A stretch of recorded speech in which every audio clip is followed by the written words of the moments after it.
بسم اللہ الرحمن الرحیم۔ السلام علیکم۔ کیا آپ جانتے ہیں کتوں میں 13 قسم کا بلڈ گروپ پایا جاتا ہے، گھوڑوں میں 8، گائے میں 9، جبکہ انسانوں میں صرف 4 گروپ ہوتے ہیں۔ دنیا میں کچھ ایسے پودے بھی ہیں جو گوشت کھاتے ہیں اور انہیں پچر پلانٹ کہتے ہیں۔ عام طور پر یہ چھوٹے چھوٹے کیڑے مکوڑے کھاتے ہیں، لیکن کبھی کبھی پرندے بھی کھا سکتے ہیں۔ یہ سب کس کی قدرت کے رنگ ہے؟ بے شک وہ شہنشاہ اکیلا اللہ ہے۔ جاندار اپنے انڈوں کی حفاظت مختلف طریقوں سے کرتے ہیں، لیکن جا فش کا طریقہ تو بالکل ہی الگ ہے کہ اس میں نر انڈوں کو منہ میں رکھ لیتا ہے اور تب تک رکھے رہتا ہے جب تک بچے نہ نکلے۔ یہ سب کس کی قدرت کے رنگ ہے؟ بے شک وہ کائنات کا اکیلا رب اللہ ہے۔ شتر مرغ کی آنکھیں ان کے دماغ سے بڑی ہوتی ہے۔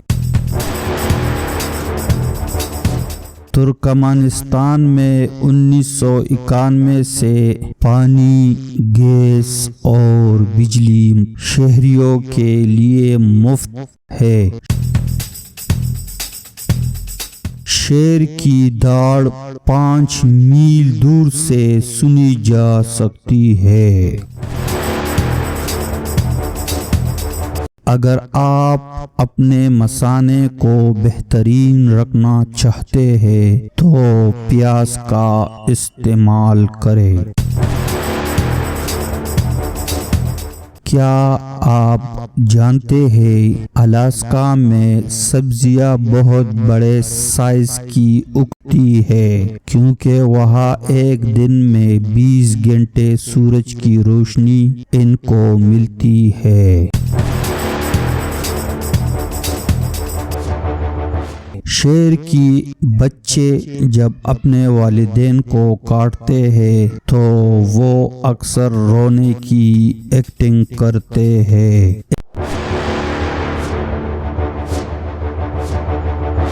انسان کا پورا بائیو ڈیٹا اس ہڈی میں ہے۔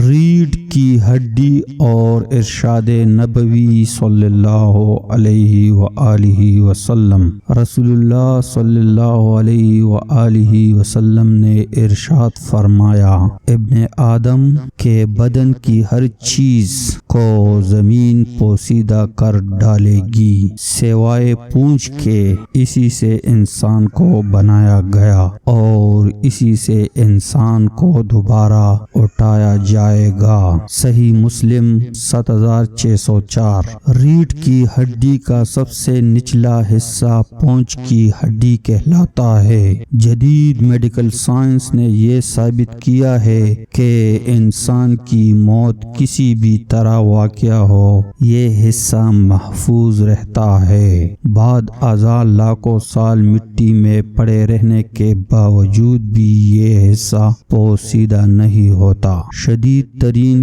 کیمیاوی آگ، دھماکے اور چوٹ سے بھی یہ حصہ متاثر نہیں ہوتا۔ انسان کا سب سے پہلا جینیاتی کوڈ جس سے انسان کی تخلیق ہوتی ہے اسی حصے میں محفوظ ہے۔ یہی وجہ ہے کہ اس کی پونچھ کی ہڈی سے انسان کے مرنے کے بعد اس کا پورا بائیو ڈیٹا حتیٰ کہ پسند ناپسند اور انگلیوں کے پوروں کے نشانات تک معلوم کیے جا سکتے ہیں۔ جدید سائنس کی یہ تحقیق آج سے 1400 سال قبل رسول اکرم صلی اللہ علیہ وآلہ وسلم اپنی امت کے سامنے بیان فرما چکے تھے۔ سبحان اللہ۔